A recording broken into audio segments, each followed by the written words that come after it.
Top quality और consistent performance के लिए सिर्फ सिल्वर पंप्स। टॉप क्वालिटी और कंसिस्टेंट परफॉर्मेंस के लिए सिर्फ सिल्वर पंप्स, नाम याद रखना। बुलढाणा जिल्ह्यातल्या जळगाव जामोद येथील भाजपाचे कार्यकर्ते पंकज देशमुख यांचा संशयास्पद मृत्यू झाल्यानंतर आता त्यांच्या मृत्यूची चौकशी व्हावी, सीआयडी चौकशी व्हावी यासाठी संपूर्ण न्याय कृती समितीच्या वतीने या ठिकाणी आज बंद ठेवण्यात आलेला आहे। आपण पाहू शकतो, मी सध्या जळगाव जामोद शहरातील दुर्गा चौकामध्ये उभा आहे।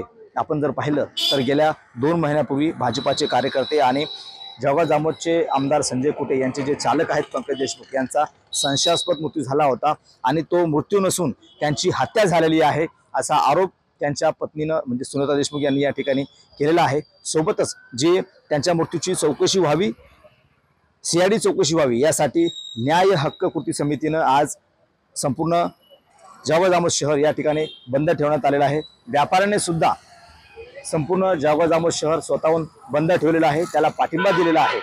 दुसरीकडे पाहिलं तर जळगाव जामोदचे जे आमदार आहेत संजय कुटे यांनी सुद्धा विधानसभेमध्ये आवाज उठवलेला आहे आणि त्यांच्या मृत्यूची सीआयडी चौकशी करावी अशी सुद्धा मागणी त्यांनी सभागृहात केलेली आहे। एकंदरीत पाहिलं तर आज सीआयडी चौकशी व्हावी, पंकज देशमुख यांच्या मृत्यूची सीआयडी चौकशी व्हावी यासाठी संपूर्ण जळगाव जामोद शहर या ठिकाणी बंद ठेवण्यात आले आहे। व्यापारी लोकांकडून सुद्धा, व्यावसायिकांकडून सुद्धा या ठिकाणी या बंदला पाठिंबा दिलेला आहे आणि आज सकाळपासून संपूर्ण जळगाव जामोद शहर बंद ठेवलेलं आहे, कडकडीत बंद पाळण्यात येत आहे।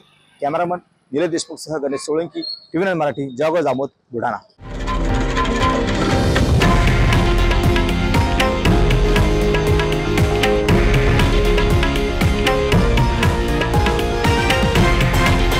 हे आहे देशातील नंबर 1 न्यूज नेटवर्क आणि आपण पाहत आहात TV9 मराठी, एकमेव।